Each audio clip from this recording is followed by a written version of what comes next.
Que Jesus Cristo nos abençoe a todos com a sua paz. Falar sobre mediunidade de cura é um assunto que aqui no centro se explora bastante, então não vamos ter nenhuma novidade. Mas vamos pensar em alguns detalhes interessantes da cura. Em primeiro lugar, vamos lembrar que esse assunto é abordado por Kardec no item 175 do Livro dos Médiuns, 175 e 176. E nesse item, Kardec diz que médium de cura é aquele que tem um fluido especial para a cura. O que vem a ser exatamente esse fluido especial para a cura? É uma matéria que sai de dentro de nós, capaz de curar alguém. É matéria, energia, capaz de curar alguém. E a pergunta seguinte é essa: por que é que certas pessoas têm essa matéria e outros não têm? A isso eu responderei que só mesmo Jesus poderá responder. Está dentro do clima das provas de cada um, das atividades que cada um tem que desenvolver. Em princípio, todo médium pode curar. A continuidade dos passos pode provocar a cura de uma pessoa. Os passos que se tomam numa reunião pública. De tanta pessoa tomar passos, ela acaba ficando curada. Já o passo de cura se caracteriza pela continuidade, sim, mas pelo menor tempo que se leva para curar as pessoas, ou então pela capacidade das chamadas curas impossíveis, as curas difíceis. A mediunidade de cura é assim, ela às vezes ela cura coisas que parece que ninguém vai curar. O médium de cura consegue fazê-lo. Por que isso acontece? Por que essa oportunidade é dada àquele médium? Justamente porque ele veio com aquele dom, veio com aquela possibilidade, veio com aquele dever, veio com aquela obrigação de trabalhar a cura dos outros. Interessante que quando o médium é classificado como médium curador, ele não lembra da responsabilidade dele, mas deveria lembrar. O médium de cura, ele tem a responsabilidade da doação dos seus fluidos para a cura dos indivíduos, para ajudar os indivíduos a ficarem curados. E a gente pergunta assim: por que você vai ajudar alguém a ficar curado? Por que você vai doar de suas próprias forças para ajudar alguém a ficar curado? Justamente que essa obrigação tem uma continuidade. Qual é a continuidade? A continuidade é para ajudarmos as pessoas a continuar o seu progresso. Nós temos que colocar isso na nossa mente. Quando nós curamos alguém, não é para dizermos assim: vejam como eu sou capaz de curar. Não é para dizermos isso.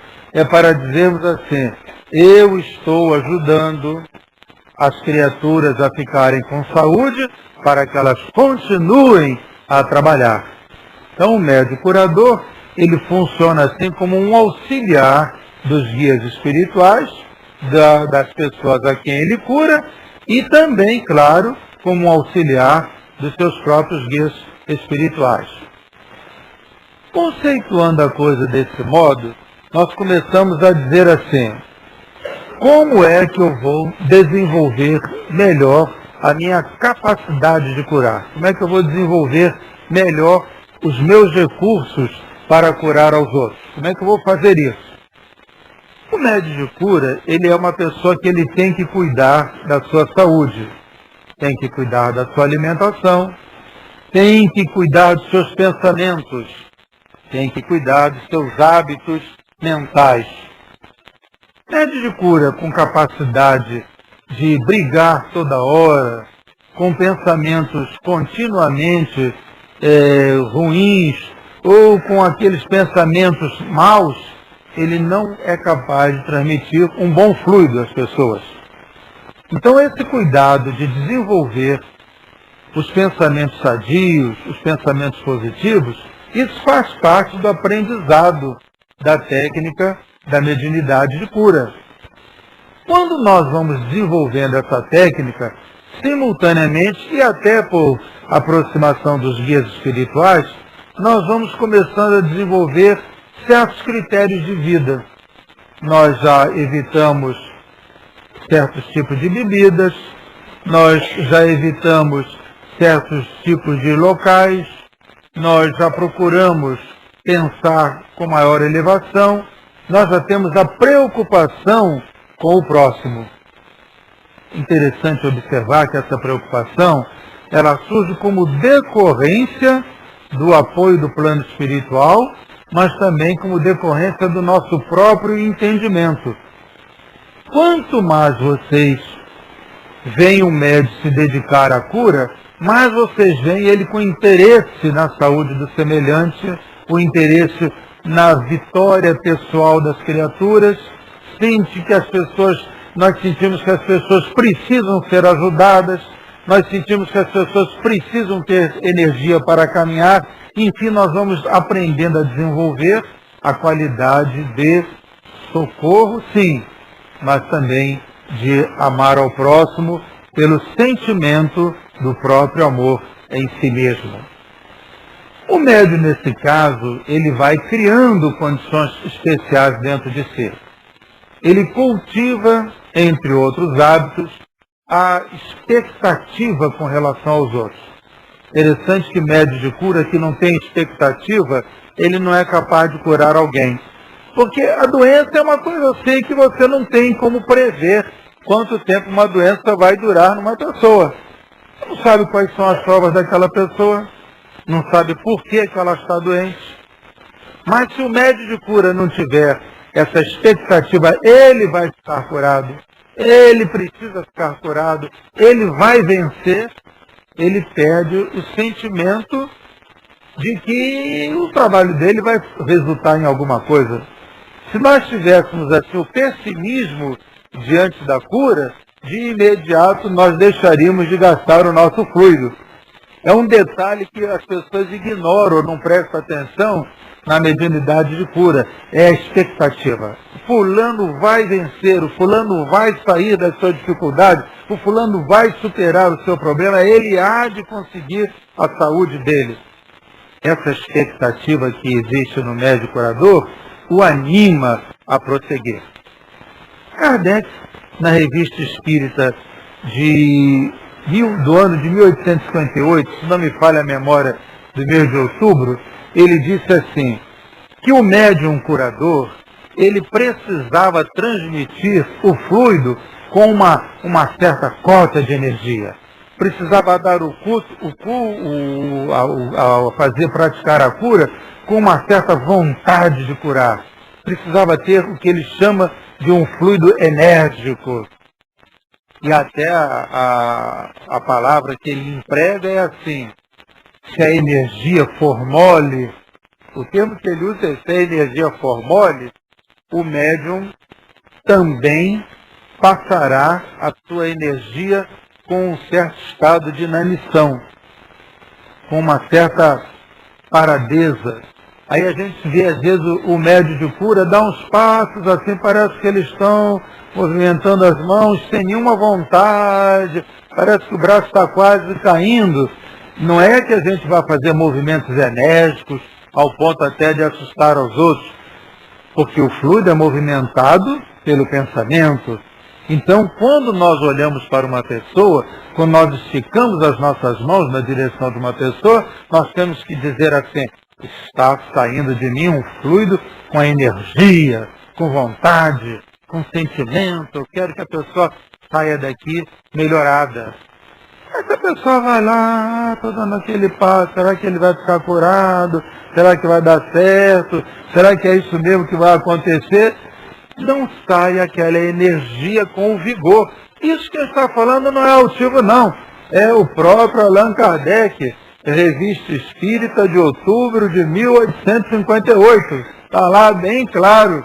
Mas se o fluido for mole, também devagar ou mole serão os seus resultados.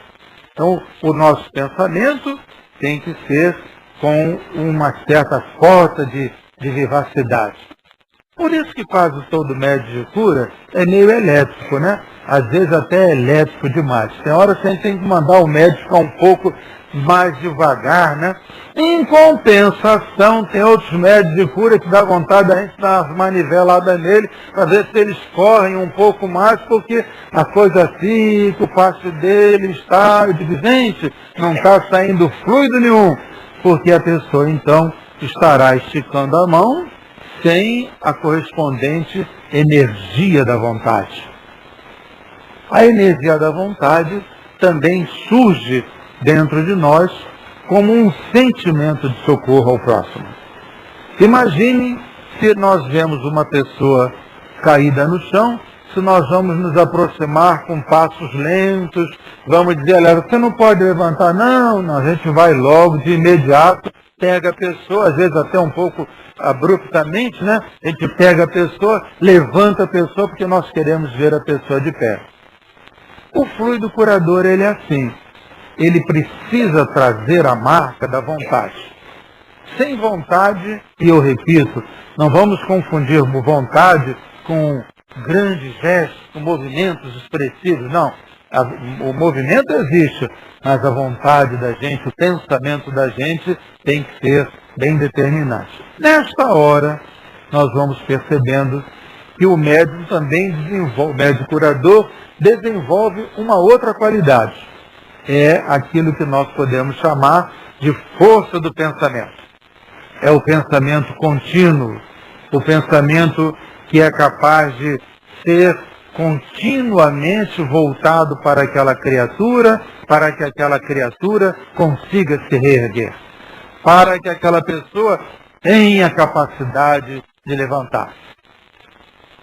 Vale aí lembrar que é importante, de um certo ponto de vista, nós conhecermos as pessoas a quem nós estamos dando passe, nós acompanharmos o progresso daquela criatura, nós observarmos o quanto ela está levantando e de si mesma, o quanto ela está dando de si mesma para erguer-se.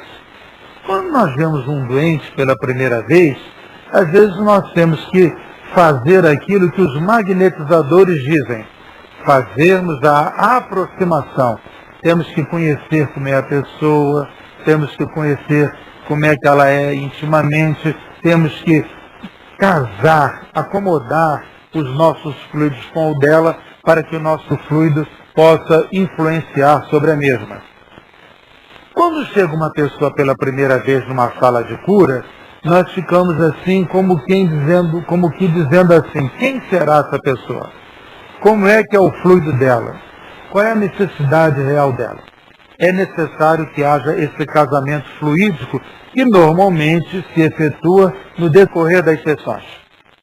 No primeiro momento nós damos o passe, muito mais conduzido pelos guias nas primeiras sessões, e no decorrer dos meses, ou dos dias, ou das semanas, nós vamos compreendendo qual é a necessidade da pessoa, reconhecendo qual é o fluido dela, reconhecendo se o nosso fluido se casa, vamos usar esse termo, com o fluido dela, para então reerguê-la. Há casas espíritas que dizem assim, olha, não se deve dar, o mesmo médium não deve dar o passe na mesma pessoa continuamente, para não criar dependência. O Centro Espírita Leon Denis faz isso. Ele procura fazer com que o médium não tome passe, ou dê passe do mesmo doente sempre, para não criar a dependência. Como é que isso fica com relação a essa explicação que eu acabo de dar? Você pode não tomar passe com o mesmo médium, mas aqui na casa nós tomamos passe, por exemplo, na mesma sala. E o melhor de uma casa espírita é criar entre os seus membros uma tal capacidade de trabalho que faça com que tanto faz você tomar passe numa sala como em outra, que você vai sentir-se igualmente bem. Aí já é o desenvolvimento da qualidade dos médiuns de um ponto de vista coletivo, para que a gente aprenda a trabalhar também coletivamente. É interessante que a gente pense nisso. Trabalhar coletivamente. Nossa casa, que tem tantos doentes, nós dizemos assim, como é que eu vou dar passe nesse doente? De imediato nós lembramos do nosso generoso Dr. Herman, nós lembramos que ele é o grande médico de todos nós lembramos de todos os guias, de todos os médios ali presentes, nós lembramos que a casa tem uma proteção bem grande, então nós vamos começando a nos sentir envolvidos na obra de trabalho, como se nós estivéssemos representando aquela coletividade curadora. Aí nós não nos sentimos médiuns de um guia, nós nos sentimos médium de uma atividade, no caso, a nossa casa espírita, a atividade curadora. Deste ponto de vista é que nós dizemos assim, os médiuns são trabalhadores da cura. Quando a pessoa não olha a coisa por esse ângulo, aí é que ela diz, eu sou médium curador e só eu sei da parte. Aí é o trabalho individual. E nós devemos evitar isso. Nós devemos, ao contrário, desenvolver o conceito de que nós pertencemos a um ambiente curador de um ponto de vista coletivo, para que todos nós possamos dizer assim, tanto faz você tomar passe comigo, como com ela ou com ele, porque você estará recebendo a energia de igual modo. Aí uma pessoa diz, mas espera lá, quando eu tomo passe com você, é diferente de que quando eu tomo passe com a Lúcia. Mas claro, nós todos sentiremos o fluido de cada um de nós de um modo em particular. Por quê? Porque nosso conhecimento é diferente, nosso fluido é diferente, nosso progresso é diferente. O que nós estamos querendo dizer que em igualdade de trabalho, numa igualdade de serviço, tanto faz tomar passe com um quanto o outro, que nós vamos ficar curados. Mas não significa que o passe de um seja igual ao de outro. Significa que nós vamos ficar curados. Mas não significa que nós vamos achar que o passe, o fluido é igualzinho. Não, o fluido não é igual não. O fluido da Lúcia é um, o fluido do Altivo é outro, o fluido do Danilo é outro. Que vai acontecer que todos nós vamos ficar curados igualmente, porque nós pertencemos a uma atividade, a uma coletividade, a um trabalho curativo. E assim, o médium começa a desenvolver dentro dele um outro tipo de qualidade. A qualidade de servir em ambiente amplo, em ambiente geral, diferentemente daquela criatura que só sabe trabalhar sozinha. Há médiuns que são fabulosos, mas só sabem trabalhar sozinhos. Não conseguem trabalhar no meio de muita gente. Parece que eles se tumultuam, parece que o fluido deles fica meio perturbado, eles sentem o fluido meio misturado, eles não se sentem à vontade. São os médios que ainda não aprenderam que não é ele que deve trabalhar, e sim a própria corrente da casa é que está trabalhando, que deve trabalhar, que precisa desenvolver a qualidade da cura. Então, quando vocês, por exemplo, aqui no Leon Denis, vocês se candidatarem ao trabalho de cura, vocês nunca irão poder dizer assim, eu curei fulano. Nós não vamos poder dizer nunca isso. Nós vamos dizer assim, eu pertenço a uma coletividade curadora que curou fulano. É totalmente diferente. Eu pertenço a um grupo capaz de fazer isso. E aquelas pessoas que não trabalham coletivamente, como é que elas fazem? Bom, elas também poderão desenvolver essa qualidade, elas poderão desenvolver seu trabalho, elas poderão trabalhar muito a sua individualidade para o serviço da cura, mas em compensação, elas não terão o tempo de trabalho que um médium de uma casa tem, uma casa grande tem. Por quê? porque o próprio desgaste orgânico vai fazer com que o médium, cedo, ele comece a perder a sua capacidade de trabalho. De tanto ele se doar, ele perde o seu fluido. Mas já, quando ele pertence a uma coletividade, um sustenta o outro. Então, se a Lúcia chegar aqui hoje meia cansada, e eu não estiver tão cansado, a minha própria energia supre a dela. No dia seguinte, sou eu que estou mais cansado ou mais desequilibrado, o pensamento dela equilibrado me ajuda a trabalhar corretamente. Como é interessante o trabalho coletivo, como é interessante o trabalho feito de um ponto de vista desse que nós estamos abordando. Como é diferente a pessoa dizer assim, sou eu que curo. Quando nós dizemos sou eu que curo, parece que nós temos uma vontade de aparecer. E o trabalho coletivo faz isso para nós também. Tira os pruridos de que nós curamos. Não é nada, não cura nada. Quem cura é Deus, quem cura é Jesus. E a gente se dê por muito satisfeito de ter sido convidado a participar daquele processo. Ah, meu Deus do céu, que bom eu ter sido convidado a participar do processo da cura desta pessoa aqui. Que beleza nós darmos os passos numa grávida, darmos os passos numa pessoa com doença do coração e com doenças em qualquer que seja a parte do corpo, e nós sentimos que a pessoa está curada. Aí nós dizemos, mas como é bom eu pertencer a uma atividade socorrista. E esquecemos de nós mesmos, porque na realidade, ou em realidade, nós estamos querendo participar do grande trabalho que é a cura. Há detalhes interessantes na cura. Leon Denis chama a atenção do médium curador para um aspecto que é muito comum na cura e que mostra mais uma vez a necessidade de nós termos uma visão coletiva. Ele chama a atenção da gente para o fato seguinte: o médium curador, por força do seu magnetismo, ele tem um poder de atração muito grande. É natural, ele tem magnetismo.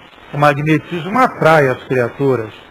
O médium devolve aquele magnetismo para os outros, mas ele atrai as criaturas. Leon Denis chama atenção para a responsabilidade moral de cada um de nós. Qual é a responsabilidade moral? De não utilizarmos esse poder de atração em benefício próprio. E não fazermos desse poder de atração alguma coisa que nos beneficie. Em fazer com que esse poder de atração não signifique uma perda espiritual para o nosso espírito. Ao contrário, nós devemos modular um pouco o nosso fluido para não atrairmos muita gente. Interessante falar isso. Médium curador, ele é simpático. Às vezes ele é antipático mesmo. Eu conheci uns médios curadores antipáticos, brigões, mas muito antipáticos mesmo. Mas nem por isso o povo deixava de estar atrás dele. Nem por isso. Conseguia a turma estar atrás dele. Mas por que ele fazia isso? Era o poder de atração, poder magnético que aquela pessoa possuía. Hoje, na espiritualidade, essa pessoa às vezes diz assim, eu não sei, quando eu vejo ele começar a falar assim muito energicamente, eu digo logo, isso continua mesmo, continua brigão, não tem jeito, não mudou nada. Mas, de um modo geral, as pessoas aprendem com esta força do trabalho mediúnico, esse controle que o médium é obrigado a exercer sobre a sua própria personalidade. Geralmente nós aprendemos o quê? Aí eu já me coloco no circuito também. Nós aprendemos o quê? Nós aprendemos a conviver, a respeitar o próximo, a saber limitar os nossos pedidos, a fazer com que as criaturas não sejam, vale aqui as aspas aí, não sejam exploradas pelo nosso poder magnético. Aí o médium vai aprendendo a dizer assim: deixa eu aprender a viver em meio ao ambiente que eu estou vivendo. Isto é, deixa eu saber não explorar os outros. Esse aspecto moral da doutrina espírita e da mediunidade curadora faz com que a gente cresça individualmente. Porque há certos momentos que eu vejo certos médiuns curadores passando por verdadeiro teste de resistência nesse campo. Pela simpatia, pela capacidade de atração. As pessoas esperam a migalha daquele companheiro. E aquilo às vezes é um teste para a pessoa. As pessoas esperam um pouco de atenção. E aquilo é levado em consideração pela espiritualidade, se ele está atendendo a essa solicitação que as pessoas fazem dele. Então nós vamos observar que a mediunidade de cura, afinal de contas, pode ser uma coisa excelente para nós, mas com certeza absoluta, é um teste para todo médium que tem esse poder curativo. Com certeza, ele é um teste para todos nós também. Aí vocês ainda querem ser médios de curas? Será que vocês ainda querem ser médios de cura? Vamos ver. Vamos supor que a Lúcia, no meio do caminho, diga assim: esse negócio de ser médio de cura é muito desagradável. Não quero ser mais médio de cura. Será que ela tem o direito de dizer isso? Será que ela tem o direito de renunciar à capacidade que Deus lhe deu de curar ao próximo? Sim e não. Todos nós podemos renunciar a qualquer coisa. Podemos renunciar a tudo. Tem pessoas que renunciaram até à presidência da República, né? Tem pessoas que renunciaram a um lar, tem pessoas que renunciaram à vida. Mas podemos renunciar a tudo. E não na medida de que nós devemos compreender que aquele dom nos foi dado para ajudar ao próximo e para progredirmos também. Quais são as consequências da renúncia ao trabalho? A consequência mais imediata, e pode muita gente dizer que isso não tem nada a ver, mas a consequência mais imediata é a enorme vergonha que nós fazemos passar os nossos guias espirituais, que investiram em nós. Então lá o guia da Lúcia investiu tanto para que ela pudesse trabalhar, e lá para as tantas ela renuncia ao trabalho.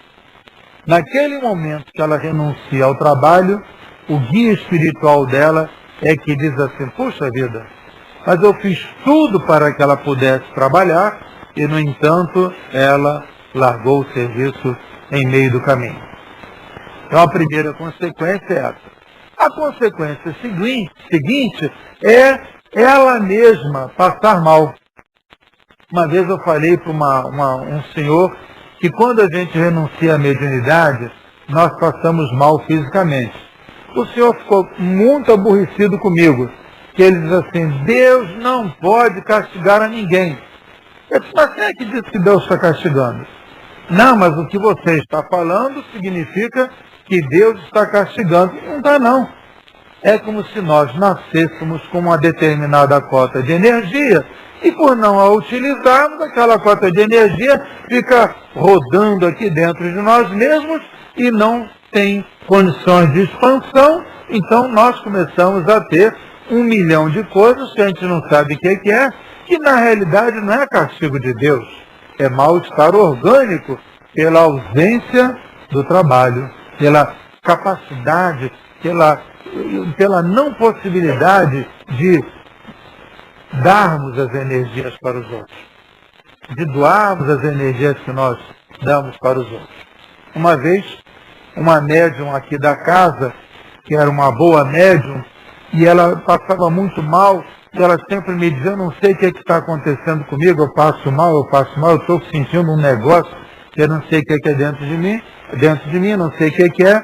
E eu disse assim, vamos fazer o seguinte, eu falei aquilo mecanicamente, talvez intuitivamente, que eu não tinha percebido o fluido curador nela. Não tinha percebido. Eu disse assim, vamos botar você para dar passes de curas, que eu acho que você deve estar com excesso de energia.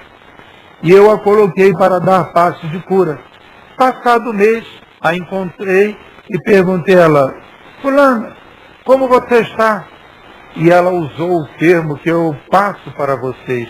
Ela usou o termo assim, altivo. Eu me sinto agora descongestionada.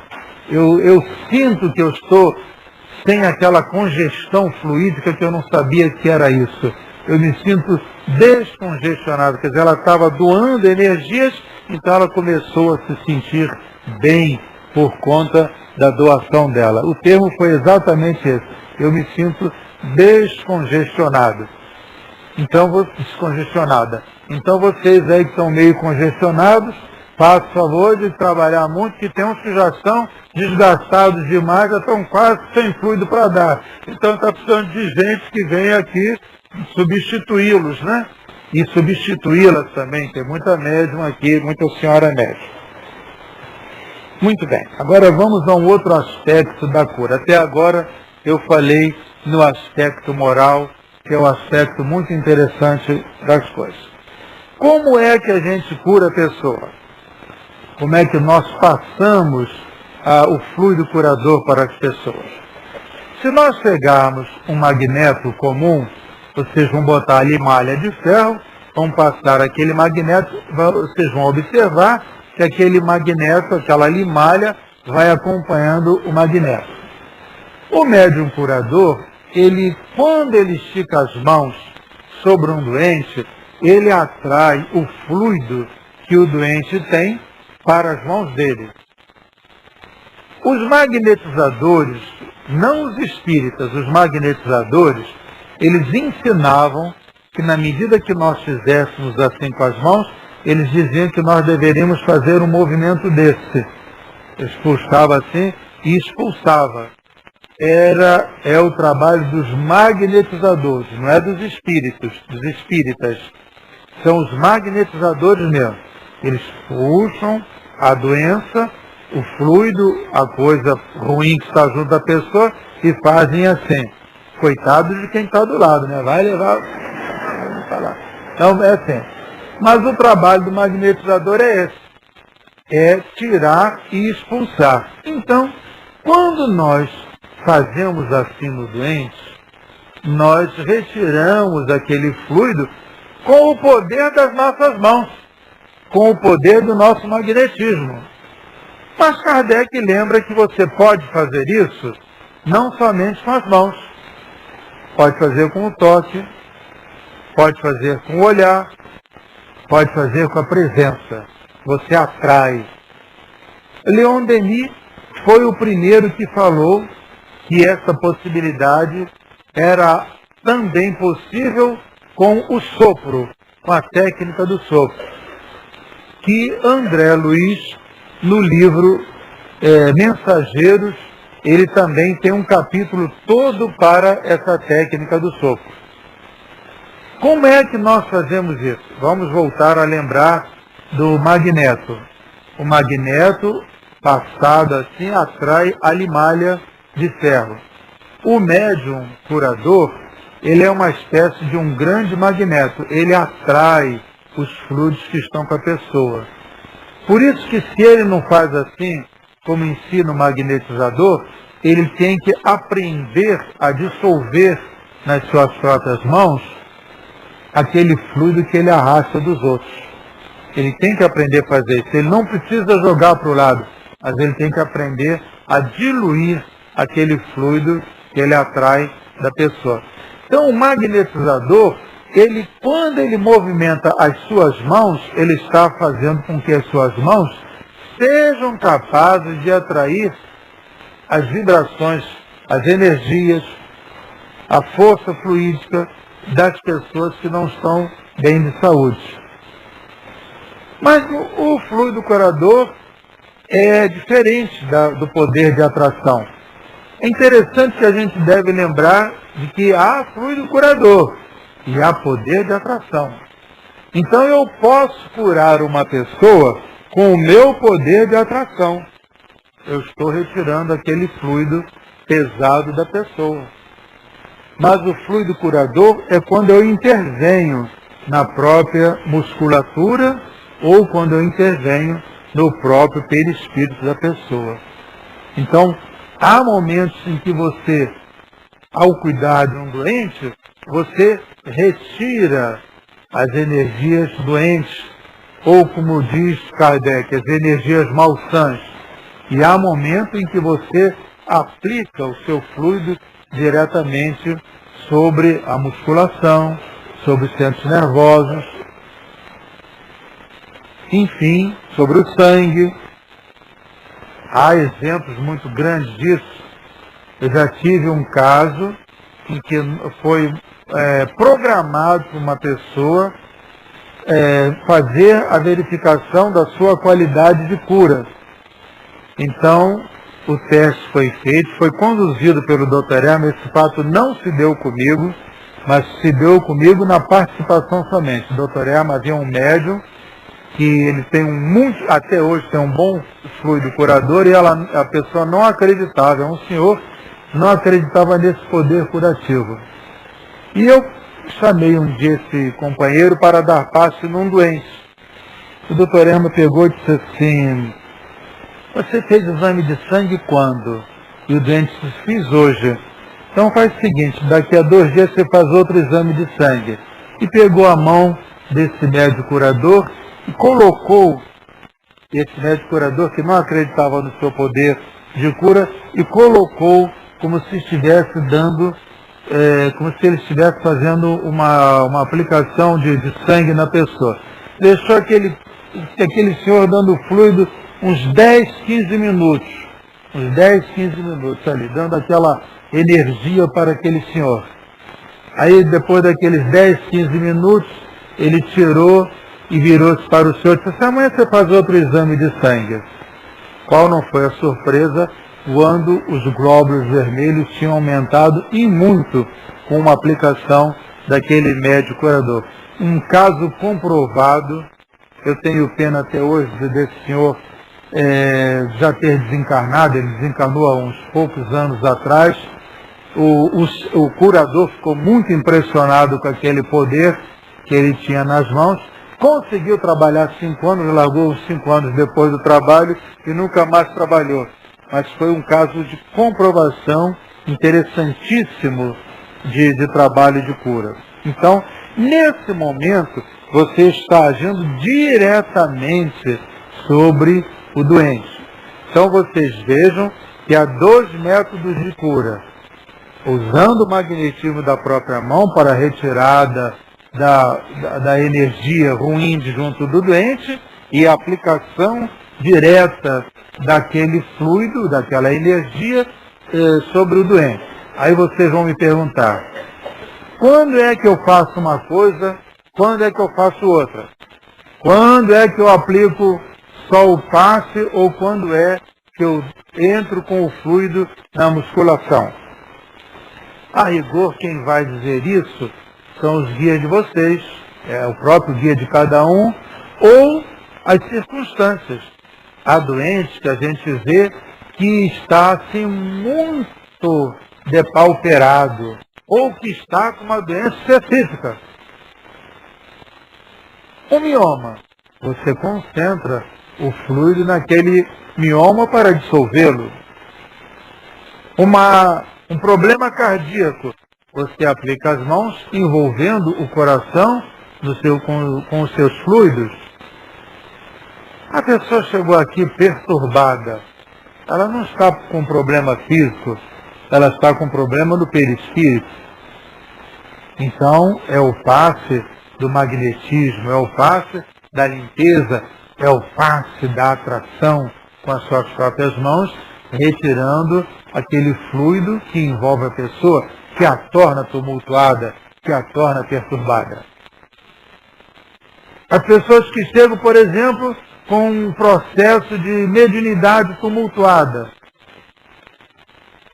O doente mental, eles geralmente não precisam de energia física, eles precisam sim desse poder de atração do magnetismo que se retira deles para nós e a gente dissolve aquele fluido, passa aquele fluido para uma outra, para o chão, para qualquer lugar assim. Quando nós vamos compreendendo tudo isso, também nós vamos aprendendo a ver os doentes. O doente, ele é uma pessoa característica. Ele chega e relata um fato. Pelo relato do fato, nós já vamos sentindo que tipo de problema ele carrega. Então nós já podemos imaginar o que é que ele está exteriorizando. Se ele está com exteriorizações sofredoras, um depressivo. Nós imaginamos como é que a mente dele fabrica pensamentos fluidos, portanto, de sofrimento, como é que essa pessoa está, como a gente costuma dizer popularmente, carregada. Carregada de quê? Aqueles fluidos tristes, tristões, angustiados, com aquela capacidade de se sentir derrotada, com a incapacidade de reagir. Então, quando se faz assim com as mãos nessa pessoa, nós estamos retirando toda aquela camada que ela mesma fabrica continuamente. Já a pessoa diz que está com um problema num determinado órgão. É o fluido penetrando a própria matéria para chegar até o doente e curar. Em gestantes, tem pessoas que pensam que passe de gestante é igual a qualquer outra. Não é. Eu aprendi com os espíritos que não é. O passe em gestantes, no passe das gestantes, nós fazemos o quê? Nós ajudamos o espírito a ficar preso na matéria. Nós concentramos energia para que ele fique preso na matéria. Nós sugerimos que ele fique preso na matéria. Às vezes, quando se dá o passe em gestantes, nós vemos senhoras que estão, jovens senhoras que estão sozinhas, que fizeram aquilo que a gente chama de produção independente, que sentem a solidão. Então, quanto de passe amoroso nós temos que passar para essas pessoas? Quanto de energia carinhosa nós temos que passar para essas pessoas? Às vezes nós vemos senhores que vêm tomar passe com as mulheres, rapazes, jovens, que não acreditam naquilo que eles estão vendo. Então é preciso que a gente faça um pouco de simpatia para eles, para que eles sintam que a esposa está vindo num bom lugar. E uma vez, eu vi o Dr. Erma falar para uma senhora assim, a jovem senhora assim, você está passando mal por quê? Ela disse, não sei, meu filho tem estado muito agitado, é criança de alguns meses só, mas eu sinto que ela não está bem, eu não me sinto bem. E o Dr. Erma virou-se para mim e disse assim, não existe nada demais não. Esse pai da criança não tem o menor amor pelo seu filho. E o espírito está sentindo isso. Vamos fazer o seguinte, vamos tirar um pouco do fluido deste pai e passar para a criança. Vamos fazer um passe de transmissão de energia para que eles possam ambos se sintonizarem espiritualmente. A partir daí, a mãe disse que o parto, aliás, a gestação foi uma gestação tranquila com um parto feliz. Então, os passes de cura também têm a sua especialidade. Como é o passe do idoso, que não cabe a gente falar aqui nessa aula, como é o passe da pessoa doente mental, como é o passe da pessoa que está doente, pura e simplesmente doente, está passando por uma prova, pode-se até fazer um outro estudo posteriormente sobre esses tipos de passe, porque é um estudo muito interessante para se aprender como trabalhar na cura diante de tantas pessoas. A hora corre e nós temos que transcorrer também com o tempo. Diz Leon Denis que o médium curador precisa ter vontade de curar. Se ele não tiver vontade de curar, ele não cura. Isso quer nos mostrar, quer dizer para nós, que, na realidade, a vontade de curar significa ter condições de dirigir o próprio fluido que a pessoa ostenta. Então, o fluido, ele não pode ser dado assim, como que aleatoriamente, jogado. Isso não existe. O passe sempre é dirigido. O passe sempre é direcionado. O passe sempre precisa ser direcionado. O médico, quando ele dá passe de qualquer jeito, movimentando suas mãos para lá e para cá, parece que ele não está conduzindo a própria energia. Aprender sobre o organismo, conhecer o mínimo de anatomia, conhecer o mínimo das doenças, sobre doenças, o mínimo, coisa simples, nada de ninguém vai tirar curso médico, mas conhecer o mínimo sobre doenças ajuda e muito ao médium curador. Ele fica com a sua capacidade aumentada, a capacidade de trabalhar aumentada. Dentro desse campo também de capacitação, nós temos que aprender algumas coisas, tipo alimentação. O médium de cura, ele tem que ter cuidado com a sua alimentação. Ele não deve nem passar fome, nem também se locupletar seu estômago de muita comida, principalmente nas horas que antecedem ao passe de cura. Ele tem que ter a sua medida exata, preferentemente alimentar-se 2, 3 horas antes do trabalho. Estar com a sua saúde perfeita. Estar com a sua mente perfeita.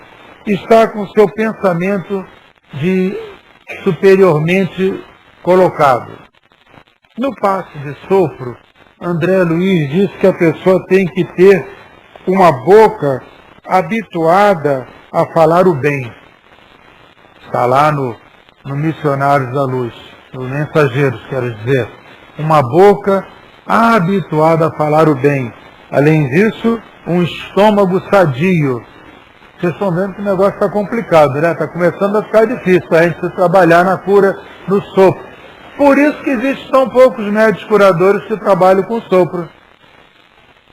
E normalmente a gente tem hábitos alimentares meio complicados, né? Às vezes a pessoa também não tem uma capacidade muito grande de desenvolver os pensamentos positivos e mais ainda, falar sempre positivamente. Quer dizer, ter, como ele diz aqui, a boca habituada a falar o bem. Então nós temos que fazer certos esforços para trabalhar na cura. Não se trabalha na cura assim como quem diz, eu quero ser médico curador. Bom, nós até podemos dizer isso, né? Mas precisamos desenvolver esforços muito grandes nesse sentido. Um detalhe também que é característico do médium de cura é a capacidade que ele deve desenvolver de respeitar os outros nas suas doenças, quer dizer, não criticar. Lá vem essa pessoa outra vez para tomar passe de cura. Ela toda hora se desgasta e aqui sou eu que tenho que dar passe nela, eu que tenho que me desgastar com ela. São coisas que não cabem no médico curador. O médico curador, ele está ali para trabalhar. Isso é problema dela. O próprio plano espiritual limita a ação fluídica quando ele sabe que o médium, não, a pessoa que está tomando passes, não é uma pessoa que colabora com o trabalho em si. O próprio plano espiritual faz isso. Devagarzinho, nós vamos vendo que o nosso fluido para de sair. Nós sentimos que a energia cessa de ser doada. O médico curador sente que alguma coisa mais forte do que a vontade dele está agindo para que o médium não continue dando passo. Então, o sentimento de auxílio ao próximo deve prevalecer em nós. Quando nós começamos a ter vontade de curar e vamos desenvolvendo paralelamente os sentimentos, nós dizemos assim: que tipo de sentimento que eu vou desenvolver? Eu já falei, um deles, a compreensão pela dor dos outros. Mas há outros sentimentos interessantes de serem desenvolvidos. Piedade por uma pessoa extremamente sofrida. Se nós não tivermos um mínimo de piedade com uma pessoa sofrida, nós não nos damos. Nós não temos capacidade de nos darmos. É preciso que a gente tenha piedade. Compreensão para com o idoso. Passe em idoso é um passe próprio. O idoso ele é cansado, ele esgota, ele está sem energia, o doente excessivo esgota. A gente às vezes até tem que moderar um pouco o desejo de doar, porque a pessoa vai esgotar a gente. A criança é inquieta, ela não se concentra, a gente tem que fazer uma força danada para aquele fluido penetrar na criança. A criança está voando, está pensando na brincadeira, está doido para que aquilo acabe, que ela quer ir correndo lá para fora. Quer dizer, você tem que se doar mais. Você tem que fazer com que a criança fique quieta, você não vai poder brigar com ela. Às vezes a criança é mesmo mal criada, a criança é difícil. Às vezes o idoso é perturbado mesmo, está perturbado. Às vezes se nem é idoso nem é criança é perturbado, por que os outros não vão ser, né? Às vezes fulano é tão novinho, é tão perturbado, tão complicado. Então, nós temos que ter essa capacidade de compreender as pessoas nos seus limites. O descrente. É muito comum, às vezes as pessoas chegam para mim e elas, sem se darem conta de que estão sendo deseducadas ou estão sendo assim deselegantes, elas dizem assim para mim: pois é, seu tio, eu vim aqui que o senhor sabe, quando a gente procura isso é que não tem mais jeito. Eu digo: que beleza, vamos lá, vamos procurar isso agora, é assim mesmo que a gente vai procurar. Vamos continuar, quando a gente procura isso é que não tem mais jeito. Se a gente não tiver controle, vai dizer: então vai procurar isso lá fora, que aqui não tem mais jeito mesmo. Comigo mesmo você não vai ter jeito. Nós temos que superar isso, compreender que a criatura, quando falou isso, não falou com o propósito de ferir, é porque ela realmente não é religiosa, ela falou porque ela foi até que nem uma criança, né? Diz o que sente, não mede o que fala. Então a gente tem que compreender essas coisas todas, né? Nós temos que entender. Então, esse desenvolvimento da qualidade de compreensão é uma necessidade dos outros. E quando nós estamos cansados? Quando nós somos obrigados a dar aquilo que a gente já nem mais tem. Às vezes a gente dá uns fora, né? Às vezes a gente diz: meu filho, então não vem mesmo, não. A pessoa, mas não queria que o senhor falasse para mim. Mas eu acabei falando, meu irmão. Eu estou tão cansado que eu já acabei falando. São coisas que nós temos que aprender a desenvolver em nós mesmos. A desenvolver a capacidade de dizer às pessoas o que elas precisam ouvir. Não é o que elas querem ouvir, é o que elas precisam ouvir. Meu irmão, procurou isso, ou está doente, ou a criança é levada. Vamos ficar quieto aí, garoto. Fica quieto aí que você tem que tomar o passe. A gente desenvolve lá uma técnica qualquer, mas vamos envolver as criaturas no nosso sentimento. Vamos dar passes em ambientes hostis. Uma vez eu fui dar um passe, fui falar num centro espírita, muito interessante. É um centro muito pobre, lá no interior de uma localidade de Nova Iguaçu. E quando eu cheguei lá, comecei a dar o passe, um lugar muito pobre mesmo.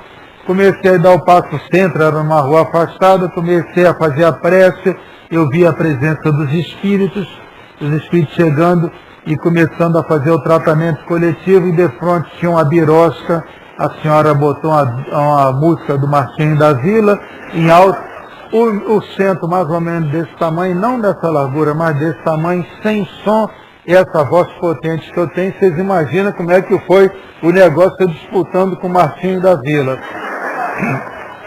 E pior do que o Martinho da Vila foi disputar com a senhora, que ela era muito gorda e começou a sambar lá do outro lado. Então eu disse assim pro doutor Erma, eu não sei se o senhor está querendo me passar por teste, porque o senhor sabe que eu não sou de brincadeira nessa hora não. Teste é teste. Agora, brincadeira na hora do trabalho, ela que está brincando, você que está se concentrar no serviço, que nós estamos furando é todo mundo aí. Você que fique quieto no seu canto, prestando atenção ao seu palhaço, que nós estamos dando o passo em todo mundo. Você fique quieto aí, não olhe para ela não. Era difícil, a porta aberta, a senhora lá dançando. Mais difícil era o Martinho da Vila, no meu ouvido. Eu não sei se alguém aqui gosta do Martinho da Vila, né? Eu não sei se alguém aqui gosta do Martinho da Vila, mas a verdade é que foi uma disputa desigual.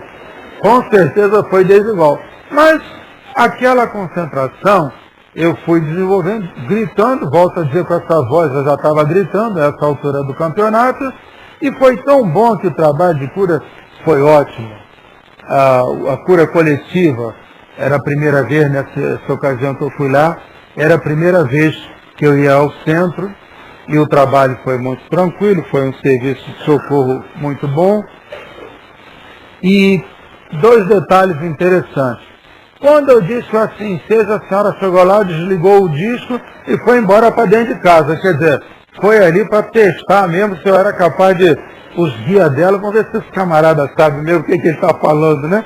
Ela desligou o disco, a vitrola, aliás, desligou a vitrola, retirou o disco, foi para dentro de casa e acabou lá a música dela.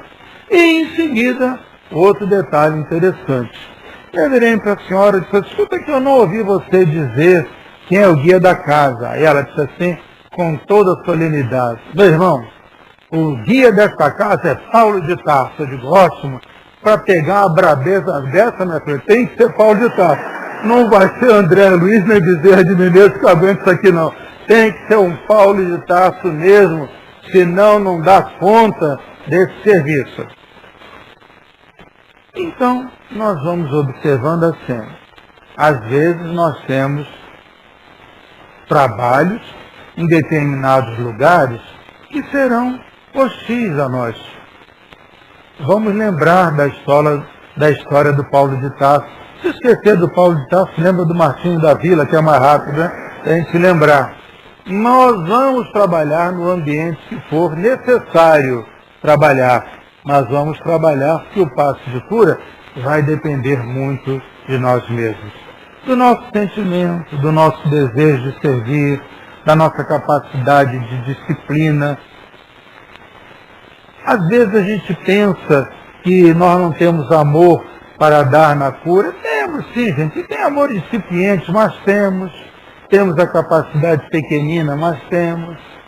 Vamos lembrar que o Dr. Erma, ele disse uma vez para mim, eu escrevi num artigo desse aí que está perdido numa revista dessas, que ele disse que a disciplina vem primeiro, o amor vem depois. Então vamos trabalhar por disciplina, depois a gente trabalha por amor. Vamos fazendo as coisas que tivermos que fazer com o sincero desejo de ajudar ao próximo, de servir. Evidentemente que não ficam aqui todas as experiências, tudo aquilo que se pode falar sobre a cura. Material de cura, a gente fala assim umas 3 horas seguidas e ainda pede para voltar no dia seguinte. Tem muita coisa, tem técnica de cura, tem as curas de Jesus, tem os bons médios curadores, tem muita coisa. Talvez, numa outra ocasião, o nosso querido Danilo volte a nos chamar para continuarmos esse assunto, que falamos assim de um modo genérico, mas que dá para todos nós uma noção do que é ser médio de cura. Que Deus nos ajude, nos abençoe e nos traga a sua paz.